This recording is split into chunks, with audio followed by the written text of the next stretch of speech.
아마추어 골퍼를 위한 대한민국 최초 골프 전문 팟캐스트 마인드 골프입니다. 제 39번째 샷 시작합니다. 지난주에 처음으로 이 팟캐스트를 녹음하면서 처음으로 이 한 주를 스킵을 하게 됐어요. 녹음하는 것을. 페이스북, 트위터에는 저의 개인적인 사정을 글을 올려서 페이스북하고 트위터에 팔로워나 팬들은 좀 아시겠지만 하여간 개인적인 일로 급하게 한국을 한 8일 정도 다녀왔어요.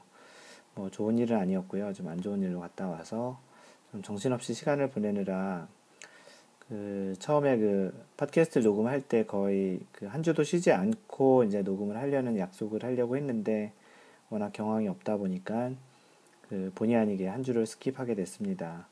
좀 본의 아니게 죄송하다는 얘기를 드리고요. 혹시 마인드 골프 팟캐스트를 좀 기다리셨던 분은 또 우리 내용을 모르셨던 분들은 좀 왜 그런가 좀 궁금해 하셨을 것도 한데요.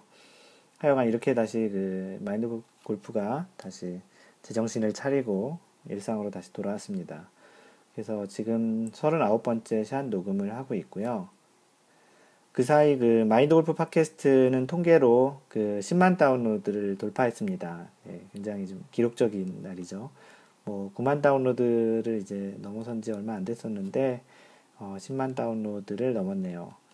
10만이라는 숫자가 꼭 어떤 의미가 있는 건 아니지만 그래도 개인적으로 마인드 골프가 이 팟캐스트를 하면서 이렇게 팟캐스트를 많이 다운로드 받을지 그리고 이렇게 많이 성원을 해주실지를 전혀 예상하지 못했던 거라 이 10만이란 다운로드는 좀 마인드 골프 개인적으로 굉장히 의미 있는 숫자가 아닌가 싶습니다. 다 지금 듣고 계시는 여러분들의 고마움, 여러분들의 그러한 열정적인 청취로 인해서 달성된 숫자이기에 이렇게 고마움을 전하고요. 대략적으로 한번 숫자를 의미를 새겨보면 현재까지 에피소드가 이제 39번째인데 지난번 게 38번째잖아요. 근데 0번째 샷부터 녹음을 했기 때문에 대략 한 40개 정도의 에피소드로 이제 녹음을 한 것 같은데요. 그냥 10만을 40으로 나누면 대략 한 2,500 정도가 되려나요?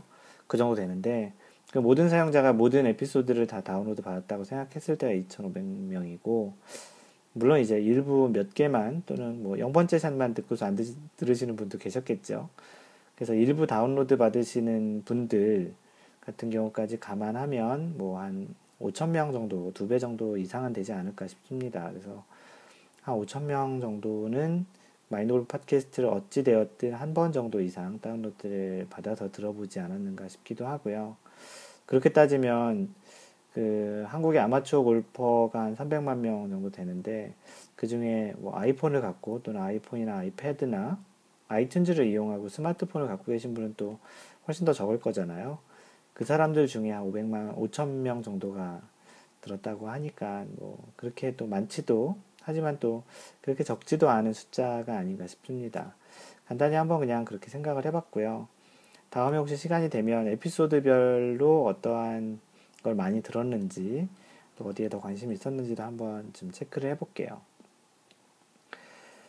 지금 39번째 샷을 녹음하고 있는 시점이 PGA에서 AT&T 내셔널 마지막 라운드가 끝난 일요일이거든요. 한국 시간으로는 7월 2일일 것 같고요. 미국 시간으로는 7월 1일 일요일이에요.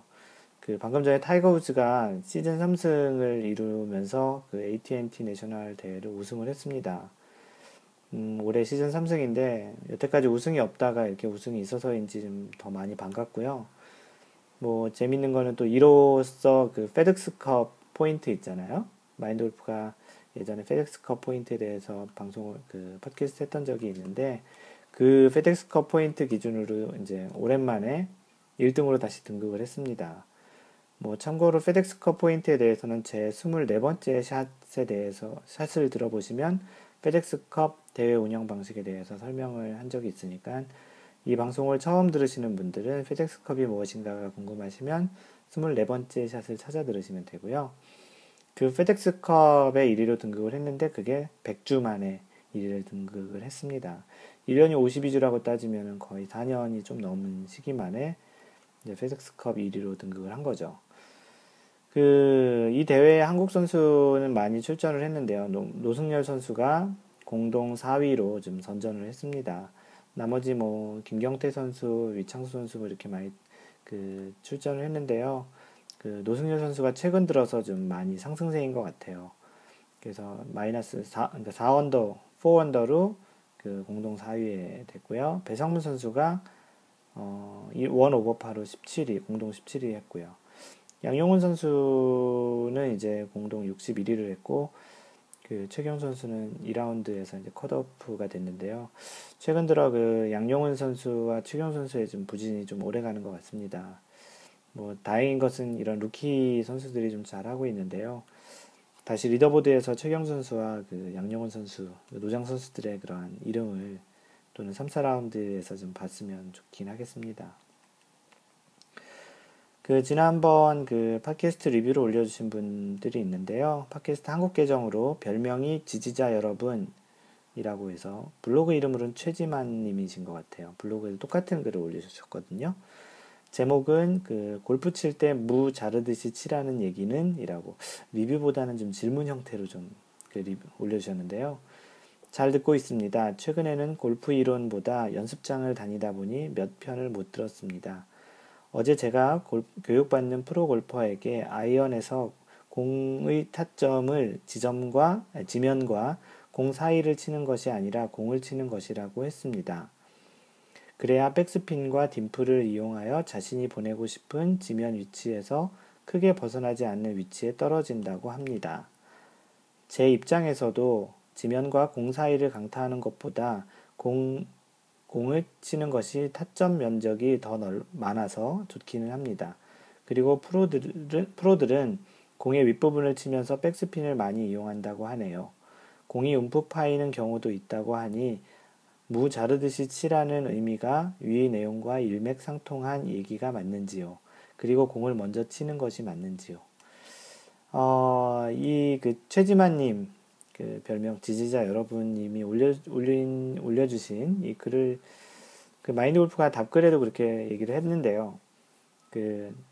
정확히 질문하시는 내용을 잘 이해를 하지 못했어요. 그래서 약간은 좀 일반적이고 보편적인 내용에 대해서 답을 해드렸는데요. 마인드 골프는 이렇게 생각을 해요. 솔직히 무 자르듯이 치라는 의미가 어떤 것인지 잘 이해가 안 간다고 얘기를 드렸고요.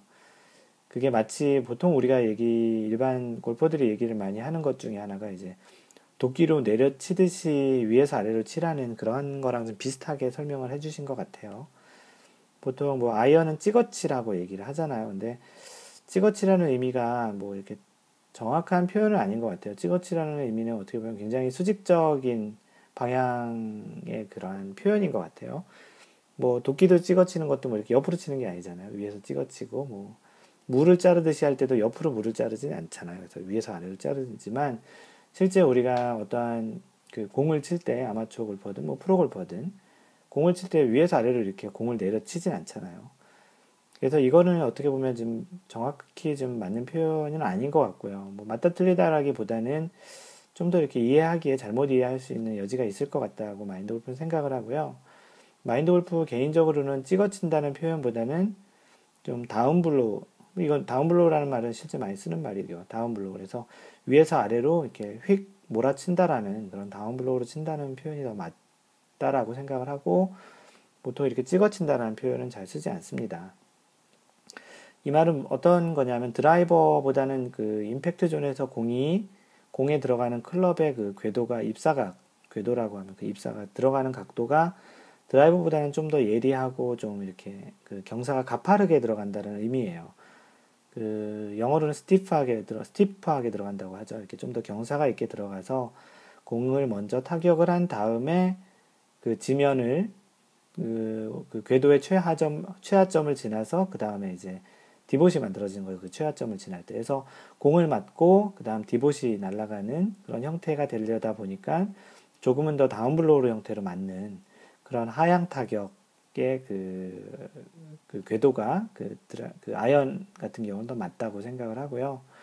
그러다 보면 아무래도 뭐 땅을 먼저 맞아야 된다라고 질문하신 건 아니지만 당연히 공부터 맞아야 하고 공의 이제 스윗스팟 지점을 이제 맞아야 하려면 아무래도 그 공의 그 밑에 소울이라고 하죠. 소울.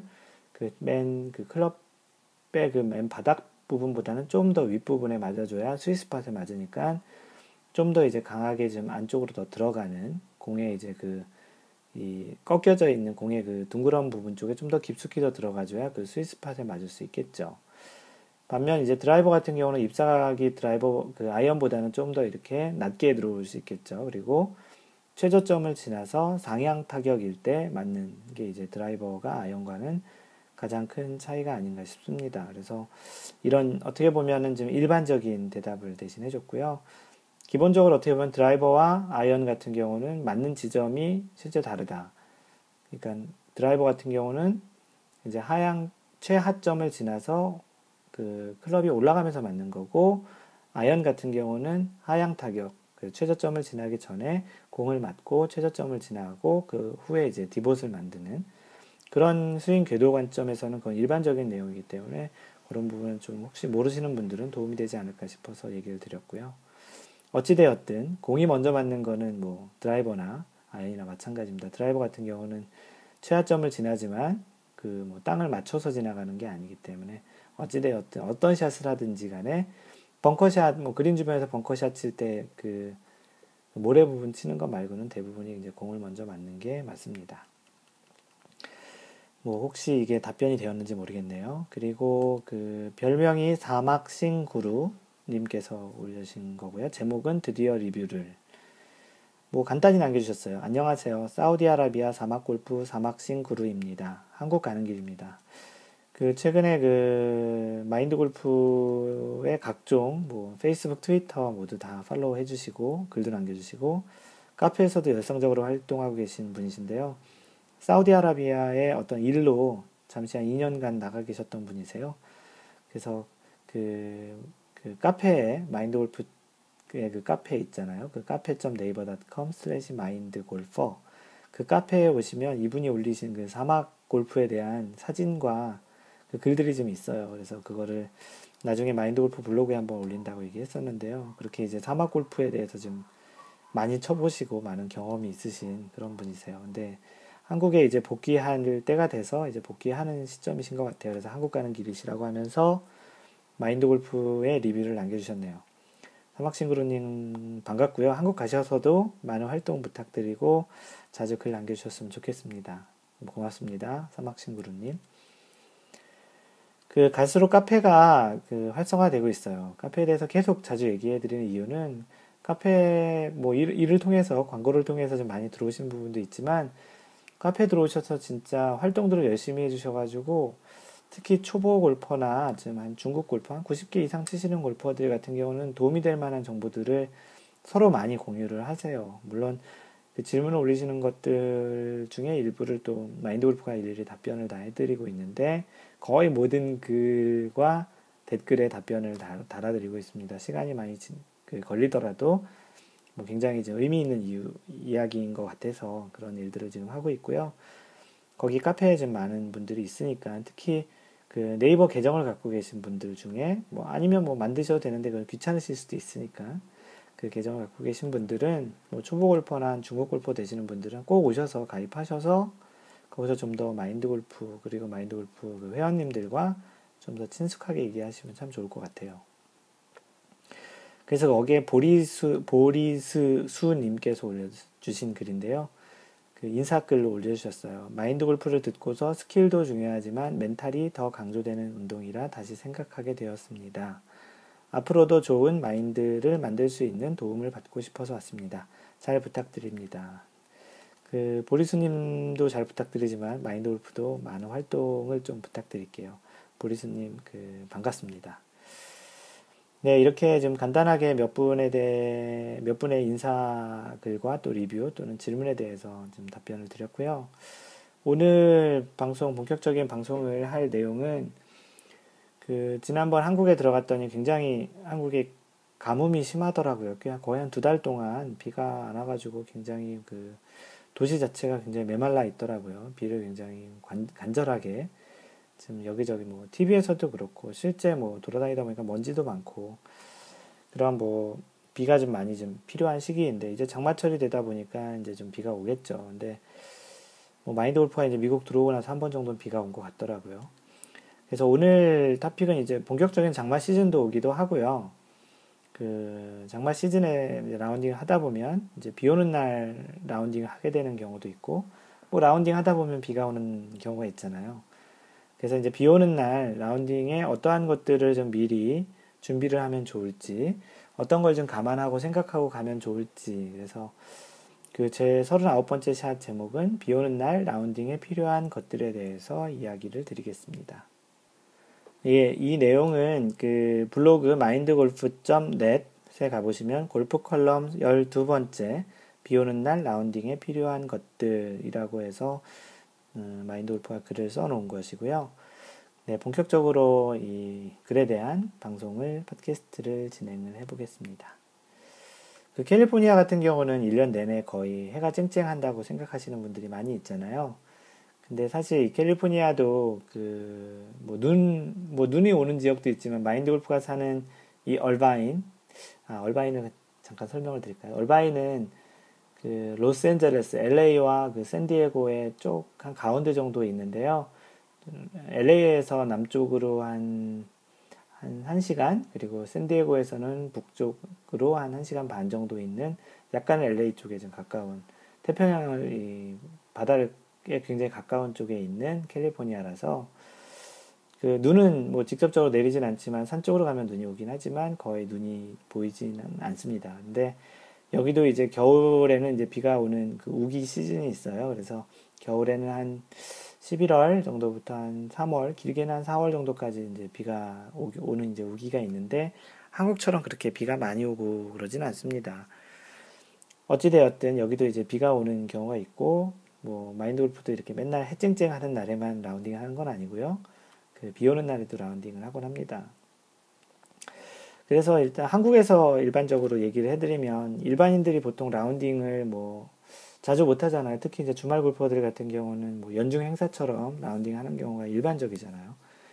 물론 자신은 돈이 많고 자영업을 하시기 때문에 뭐 라운딩을 많이 하시는 또는 어떤 분들은 사업상 영업의 일환으로 라운딩을 많이 하시는 분도 있지만 하여튼지 간에 그 어지간하게 비가 오지 않고서야 그 한국에서는 그 라운딩을 한 그런 예약 같은 거를 잘 취소하거나 포기하기 쉽지 않아요. 마인드 골프가 한국에 있을 때도 뭐 한 달이나 2달 전에 이렇게 라운딩 하기로 해놨지만 비가 온다고 그것을 캔슬하거나 이렇게 포기했던 적은 단 한 번도 없었던 것 같습니다. 그래서 뭐 거의 대부분 뭐 그럼 뭐 웬만한 진짜 어지간한 뭐 번개 치면 어쩔 수 없지만 어지간한 그 비가 오는 상황에서는 대부분 라운딩을 하는 게 한국에서의 골프 치는 일반적인 그런 상황인데요.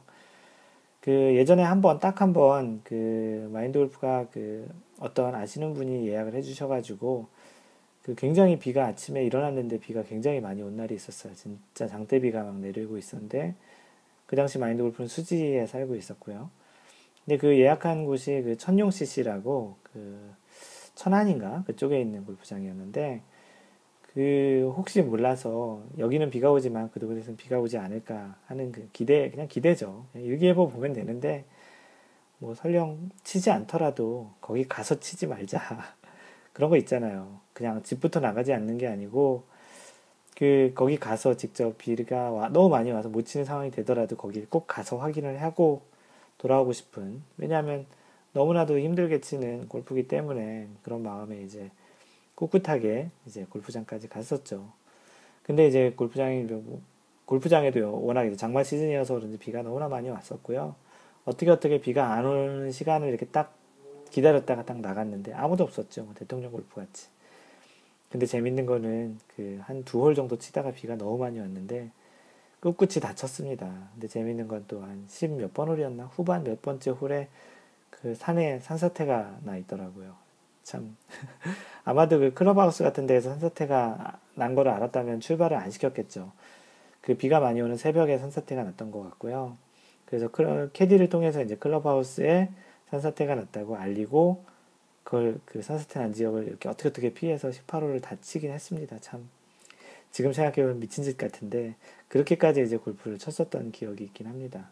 그러고서 집에 왔더니 강원도 그 강릉에 물난리가 굉장히 심하게 났다고 뭐 속보가 나고 막 뉴스가 너무 많이 나가지고 굉장히 죄책감을 가졌던 기억이 있는데, 참 지금 생각해보면 그렇게까지 골프를 쳤어야 하나라는 생각도 있지만, 지금 또 거꾸로 또 생각해보면 그렇게까지 골프에 미쳐서 그렇게 골프를 치고 싶었던 그런 시기가 아니었나 싶기도 합니다. 그래서 비가 오는 날 라운딩을 하게 되었을 때, 또는 라운딩 하다가 비가 오게 되는 그런 상황이 되었을 때, 또는 이런 상황이 예측되는 날에는 어떤 것들이 이제 비 오는 날 필요로 해서 챙기는 것이 좋을까에 대해서 생각을 해보았고요.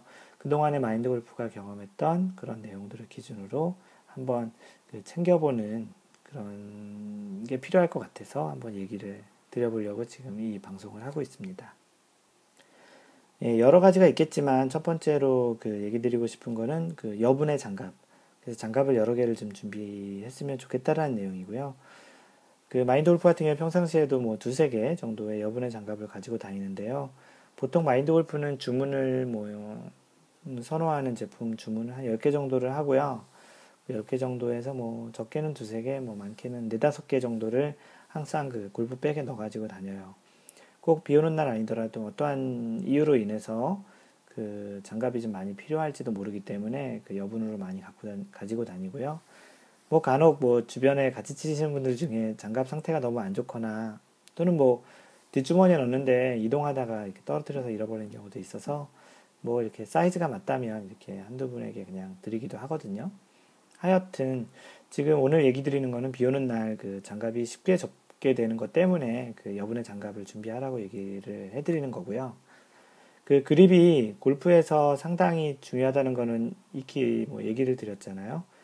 뭐 몸에서는 클럽과 연결되는 지점이 장갑이고 실제 클럽 부분에서 연결되는 부분은 그립이잖아요. 그래서 이 부분에 물기가 있어서 미끄러질 경우에는 아무래도 스윙하는 데 있어서 정확한 임팩트를 하기 굉장히 힘들어지겠죠. 여러분들도 잘 알지만 골프가 굉장히 예민한 운동이잖아요. 굉장히 정적인 운동이기도 하지만 공이 서 있는 것 빼고는 모두 다 움직이는 굉장히 예민한 운동이에요. 클럽 페이스에 있는 스위스팟도 굉장히 좁기도 하고요. 그래서 스위스팟 같은 경우는 굉장히 작은데 거기서 1mm, 뭐 한 2, 3mm만 벗어나도 스위스팟을 벗어나면 샷이 이제 정확히 원했던 거리가 나가지도 않기도 하고 방향이 틀리기도 하기도 하고 그렇지 않습니까? 그래서 그립에서의 장갑과 그립을 하는 그리핑에서의 미세한 움직임이 이러한 미스샷을 많이 만들기도 하잖아요. 특히 이제 문제가 될 때 뭐냐면 샷이 정확히 될 때는 상관이 없지만 스퀘어를 정확히 맞아서 공이 잘 나갈 때는 그립이 이렇게 휘어지거나 그립이 이렇게 돌아가거나 하는 형태가 별로 없는데요. 이게 약간 틀어져 맞을 때는 이제 그립이 돌아가고 장갑에서도 그립의 마찰이 많이 느껴지긴 하잖아요. 이때 그립이 이제 미끄럽거나 또는 장갑 상태가 좀 이렇게 많이 닳아서 마찰력이 적어진다면 그립이 돌아가는 정도가 훨씬 더 많아지는 거예요. 어떻게 보면 그립을 잡고 있는 장갑의 역할 중에 하나가 그렇게 잘못 맞았을 때 또는 약간의 비틀림이 있을 때 그립이 정상 상태를 최대한 유지하기 위한 마찰력을 최대화하기 위한 그런 게 장갑의 역할이 아닌가 싶습니다. 그래서 그립을 잡고 있는 부분 중에 마찰력이 가장 많이 걸리는 장갑의 장갑의 제일 많은 패드 부분 있잖아요. 손바닥의 패드 부분 또는 이렇게 검지손가락과 이제 중지손가락의 한 두 번째 마디 정도 그 부분이 실제로 샷을 하면서 제일 마찰이 많이 걸리는 부분이라 그 부분이 어떤 형태로는 뭐 헝겊이든 가죽이든 이렇게 덧대져 있는 경우가 이제 장갑에 많은데요. 그런 부분의 마찰력이 떨어지면 아무래도 이제 그립이 순간적으로 확 돌아갈 수 있겠죠. 골프에 여러 가지 비용이 투자가 되는데요. 아마도 골프에 투자되는 비용 중에 가장 이제 적은 비용으로 많은 효과를 누릴 수 있는 것 중에 하나가 장갑인 것 같아요. 그래서 이제 많이들 간과하기도 해요. 왜냐하면 뭐 사소하게 또 너무 그렇게 뭐 겉으로 보기에는 괜찮은데 뭐 이거 굳이 갈아야 되겠나라는 생각 때문에 이제 또 간과하기도 하는데 사실 이 그립 같은 그립도 그렇고 장갑도 그렇고 약간의 마찰력이 이렇게 떨어지기 시작하면은 그 성능이 굉장히 많이 저하되어 있다고 생각을 하시고 뭐 적은 비용으로 이제 바꿀 수 있는 부분이니까 좀 그런 부분들을 신경 써서 바꿔주시면 좋고, 이렇게 비가 오는 날은 여분의 장갑을 여러 개 두고 꼭 마찰이 다 됐다고 해서 바꾸는 게 아니고, 뭐 물기가 많이 묻다 보면 또 마찰력이 떨어지니까 다른 장갑으로 교체해서 치고, 그 사이에 또 이렇게 비가 젖지 않은 곳에다 이렇게 말려서 다시 이렇게 돌아가면서 장갑 한 세네 개를 돌아가면서 이렇게 치게 되면 좀 더 라운딩 중에 좀 그 장갑이나 그립을 좀 더 뽀송뽀송하게 유지할 수 있지 않을까 싶습니다. 그 두 번째로 얘기 드리고 싶은 게 이제 수건이 있는데요. 미국에서는 보통 캐디가 없어서 그 카트를 이제 몰거나 뭐 전동 카트를 직접 몰거든요.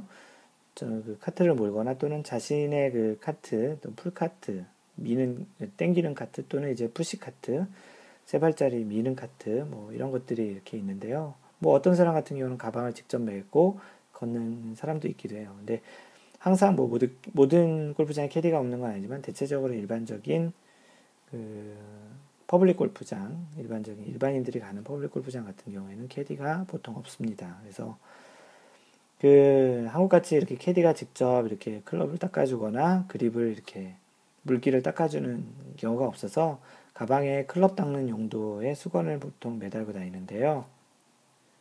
비가 오는 경우가 아니고서는 이 수건으로는 보통 이제 클럽 페이스 샷을 하고 난 다음에 클럽 페이스를 닦거나 또는 그 그린에 공이 올라갔을 때 그린에 이제 마크를 하고 공을 닦는 역할로 이제 많이 사용을 하는데, 이렇게 이제 비가 많이 오는 경우에는 클럽 부분에 이제 그 부분 말고도 이제 그립 부분이 젖는 경우가 많아서 그립을 닦는 경우로 많이 쓰기도 합니다. 그래서 비가 오는 날은 이 수건의 활용도가 이제 많아지고 또 중요도가 이제 높아지기도 하기 때문에 가급적이면 이제 수건을 골프백 안에 하나 정도 마른 수건을 넣어두고 그 마른 상태를 계속 유지하면서 수건을 이렇게 활용해서 그 클럽의 그립 부분을 닦는 게 굉장히 좋은 것 같아요.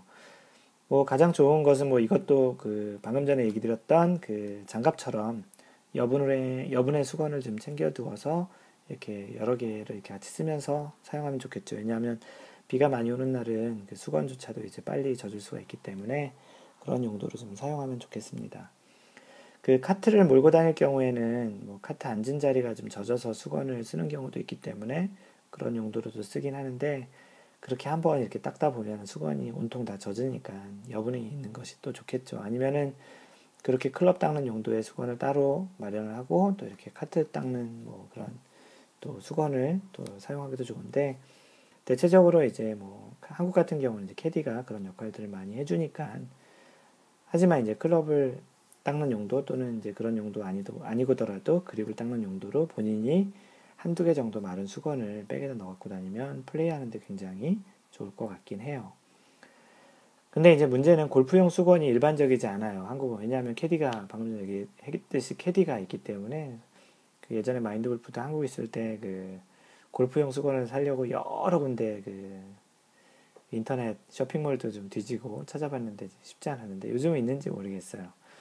그래서 골프용 수건을 있으시면 마련하면 좋고, 뭐 없으면 뭐 일반적인 그냥 집에서 쓰는 수건 같은 거 또는 헬스클럽 다닐 때 쓰는 그 스포츠 타월 같은 거 있잖아요. 그런 거를 이용하셔도 괜찮을 것 같고요. 아니면 혹시 뭐 미국같이 이렇게 출장이나 또 미국에 직접 출장 오시거나 그럴 때 뭐 이렇게 직접 사가시거나 아니면 선물용으로 어떤 분에게 좀 사다 달라고 하셔도 좋을 것 같긴 합니다. 그리고 또 다른 게 뭐 비가 오니까 가장 필요한 게 우산이겠죠, 어떻게 보면. 그래서 우산은 어떻게 보면 라운딩 하다 보면 좀 굉장히 걸리적거릴 수도 있는 부분 중에 하나예요. 비가 많이 와서, 근데 이제 비가 많이 와서 몸이 이렇게 쉽게 젖을 정도로 이렇게 비가 오는 경우에는 또 우산을 너무 안 쓰게 되면 몸에 그 비가 많이 젖어서 아무리 뭐 방수 재질의 그 옷이라고 하지만 전문적으로 그 방수 의류가 아니고서는 그 옷이 조금씩 젖기 시작하겠죠. 그러다 보면 옷이 몸에 붙고 그러다 보면 옷도 또 몸에 이렇게 당기기도 하고 해서 그 몸의 컨디션을 최대한 좋게 유지하기가 참 쉽지 않죠.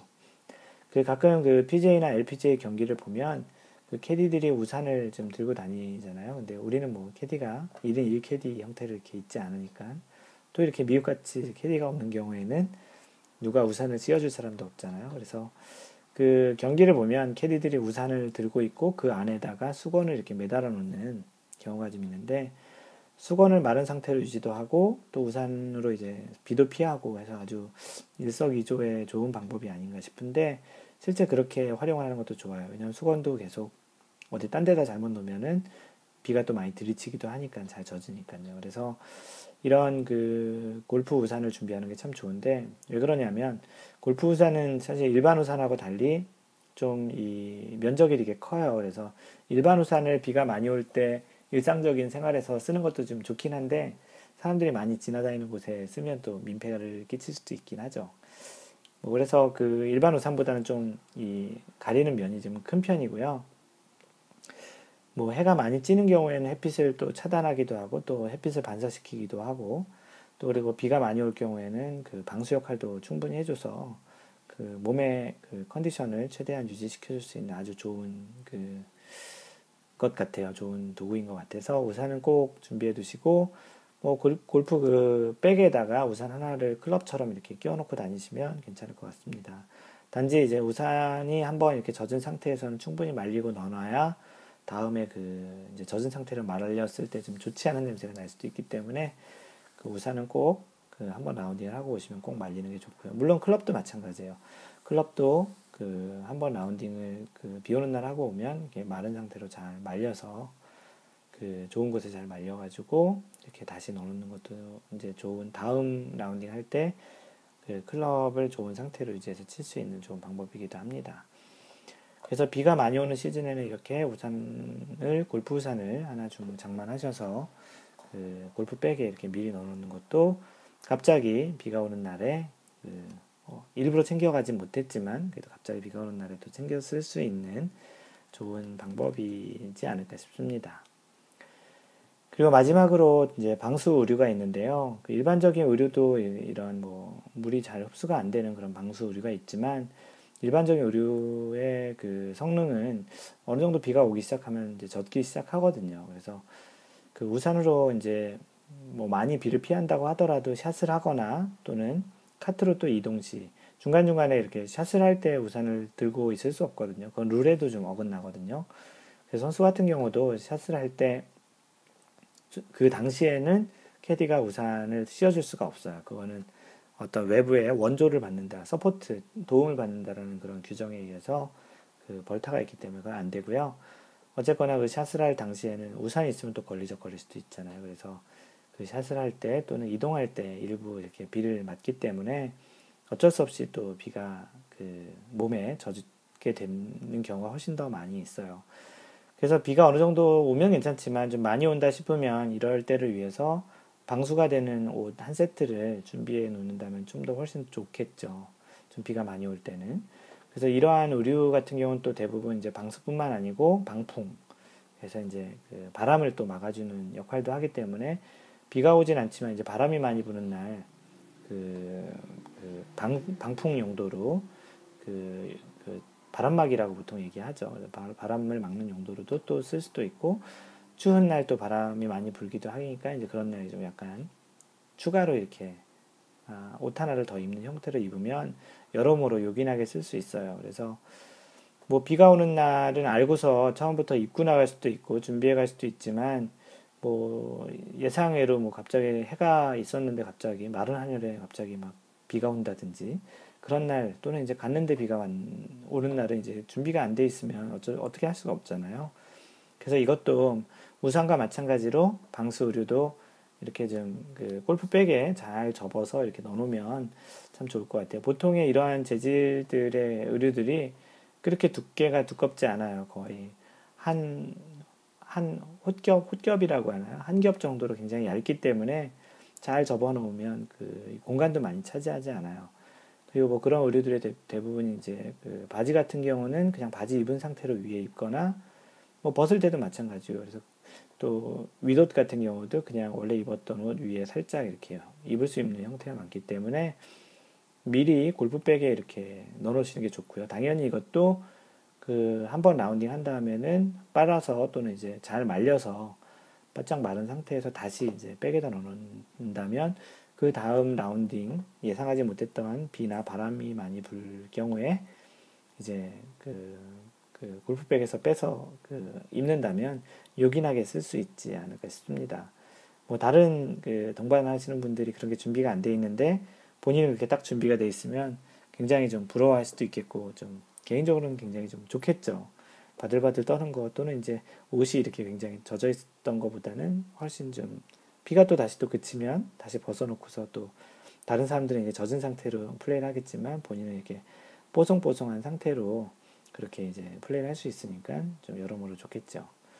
그래서 오늘 오늘 그 팟캐스트에서 그 얘기 드린 비 오는 날 라운딩에 필요한 것들이라고 한 크게 네 가지, 여분의 장갑, 그리고 수건, 그리고 우산, 그리고 방수를 이렇게 얘기를 한 크게 네 가지를 드렸는데요.